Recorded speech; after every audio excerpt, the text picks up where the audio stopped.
Assalamualaikum warahmatullahi wabarakatuh. Saya Badila Elvita dari kelas 1G Ilmu Komunikasi. Di sini saya akan membuat tugas akhir semester Ilmu Dakwah dalam bentuk podcast.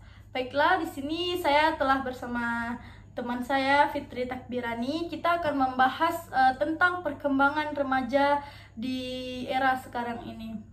Kita bisa lihat dari sekitar kita atau di media sosial bagaimana perkembangan remaja di saat ini, entah itu dari masalah psikisnya atau dari masalah mereka berinteraksi atau bagaimana mereka menyikapi masalah mereka.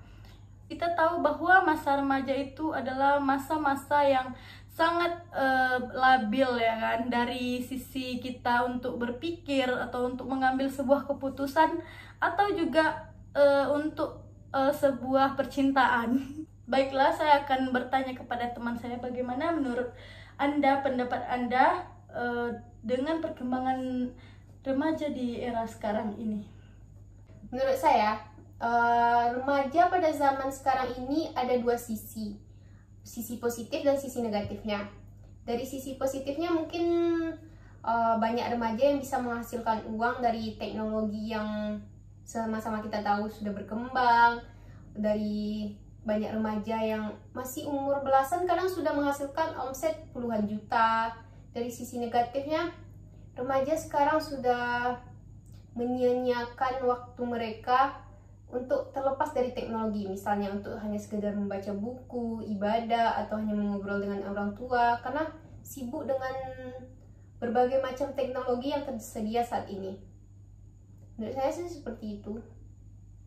Jadi kalau menurut Anda berarti banyak gitu sisi yang bisa diambil, tapi ternyata banyak juga remaja itu yang telah menyia-nyiakan. Padahal itu tuh bisa kita lihat dengan kita tuh bisa mengambil sesuatu, entah itu keberuntungan atau apa, dengan secara yang sangat simpel gitu kan. Tapi kenapa bisa gitu remaja itu malah jatuhnya tuh ke narkoba atau ya misalnya seperti itu, ya kan, yang sama sekali itu tidak ada manfaatnya gitu. Terus juga kalau menurut saya gimana perkembangan remaja itu sekarang sudah sangat apa ya, Mungkin maksud Anda ke negatif? ya bisa jadi, karena kita lihat sekarang itu lebih banyak sisi negatifnya. Entah mereka menggunakan teknologi itu dengan entah untuk hal-hal yang tidak baik gitu kan, atau juga mereka menyalahgunakan sebuah privilege. Bahasa sekarang itu kayak sebuah privilege atau gimana gitu. Sebenarnya mas banyak juga sih dari sisi positifnya, tapi sisi positifnya itu banyak tapi disalahgunain gitu loh. Jadi dari sisi positif bisa jadi sisi negatif.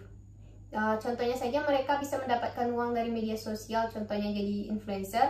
Dia telah dapat omset yang gede, jadi dia tuh kayak orang-orang sekitar tuh menurut dia rendah. Ada kebanyakan peristiwa mereka yang nggak menganggap orang tua lagi karena mereka sudah punya penghasilan. Oh, jadi iya sih, jadi kayak kita tuh emang bagaimana cara kita, emang itu tuh dari diri kita sendiri untuk mengolah sesuatu itu agar manfaatnya itu baik gitu kan. Jadi karena emang dari sisi kecil apapun itu tuh bisa dari awalnya itu tuh positif bisa jadi negatif gitu. Jadi menurut saya untuk mengatasi hal-hal yang seperti itu lebih banyak kita tuh harus ibadah gitu, karena kita tahu ibadah itu dapat membuat ketenangan hati atau dapat juga dapat juga sebagai obat dalam segala permasalahan, entah itu secara spiritual ya mungkin atau secara yang lain-lainnya, yang kemudian kita bisa untuk tidak terlalu mengikuti perkara-perkara yang ada di media sosial, atau bisa dibilang itu seperti FOMO, ya kan, yang kita tuh terlalu kita tuh terlalu takut untuk ketinggalan akan hal sesuatu yang sedang viral gitu, padahal itu sebenarnya tuh tidak penting. Misalnya kecanduan gitu ya terhadap sesuatu. Ya itu sebenarnya tidak penting. Jadi kita tuh harus emang dari diri kita harus kita kuatkan sesuatu untuk tidak terikut dengan hal-hal seperti itu. Kemudian menurut Anda apa pesan-pesan untuk generasi-generasi yang mungkin akan menonton nantinya?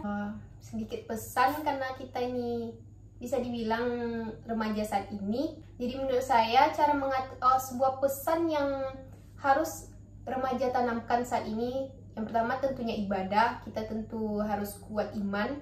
Yang kedua, jangan edik atau kecanduan dengan sesuatu yang tidak berguna. Yang ketiga, lebih memahami hal-hal sekitar yang lebih bermanfaat. Mungkin itu sedikit pesan dari saya. Baiklah, mungkin hanya segitu perbincangan kami kali ini mengenai seputar remaja di saat era ini gitu kan. Jadi semoga yang baik-baiknya bisa diambil, yang salahnya kami mohon maaf. Assalamualaikum warahmatullahi wabarakatuh. Waalaikumsalam warahmatullahi wabarakatuh.